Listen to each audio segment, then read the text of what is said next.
Précédemment dans la vidéo parlant de Martin Scorsese, ensuite accro à la cocaïne. Cela se ressent sur un film qu'il a sorti après, qui est un échec. Alors pendant 3 ans, il décide de ne pas faire de film, et se drogue, s'enferme, tombe en dépression. Et suite à une overdose, il est hospitalisé. Robert De Niro va venir lui rendre visite, sauve la vie du réalisateur en lui proposant un film. Et Robert De Niro vient avec un projet et lui demande « Mais Martin, tu veux vivre ou tu veux crever, hein ? Tu veux vivre ou tu veux crever ?» Martin Scorsese lui répondit qu'il veut vivre et Robert De Niro lui dit « Suis-moi sur mon projet !» Et c'est comme ça que Martin Scorsese décida de réaliser Raging Bull. Raging Bull, comme la plupart des films de Martin Scorsese, se déroule à New York, sa ville de naissance. Jack LaMotta est né le 10 juillet 1922 à New York et mort le 19 septembre 2017 en Floride.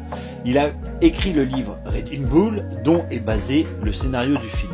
C'est Robert De Niro, sur le tournage du Parrain numéro 2, qui découvra ce livre. Et en le lisant, il se dit qu'il était capable de jouer ce genre de personnage. Les producteurs Robert Chartoff et Irving Winkler de United Artists acceptèrent de produire le projet seulement si Scorsese réalisait le film. Le film sera tourné en 8 mm. La couleur de l'image était assez terne, il décidera de le mettre en noir et blanc. Alors que Robert De Niro tient le rôle principal, il cherche un acteur pour jouer le rôle de son frère, Joey. Robert De Niro, ayant vu le film The Death Collection, propose Joe Pesci pour le rôle, avec qui il va vivre pendant 1 an pour la préparation du film comme des vrais frères. Joe Pesci proposera à Scorsese Frank Vincent dans le rôle du mafieux. Frank Vincent qui va tourner avec Scorsese dans 2 autres de ses films, Casino et Les Affranchis. Frank Vincent à la base souhaitait être trompettiste et batteur, mais fit une carrière dans le cinéma. Il est connu dans le rôle de Phil Leotardo dans Les Sopranos. Le film eut un budget de 8 000 $. Le tournage débuta en avril 1979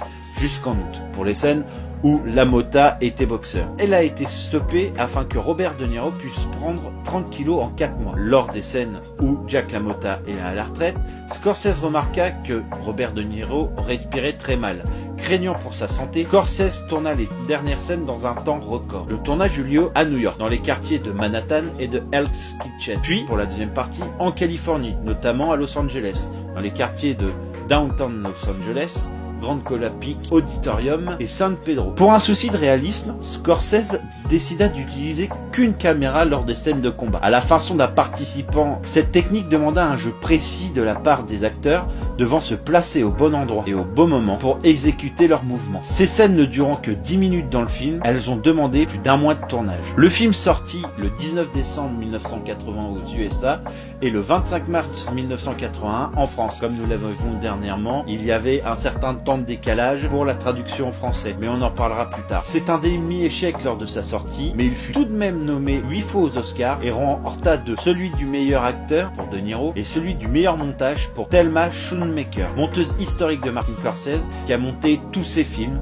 jusqu'à maintenant. En 1990, ce film fut élu meilleur film des années 80. Si vous avez aimé cette vidéo, je vous invite à la partager, à la liker, à la commenter. J'y répondrai avec grand plaisir. Et vous pouvez abonner à ma page Facebook, à mon Instagram, à mon TikTok, à ma chaîne YouTube.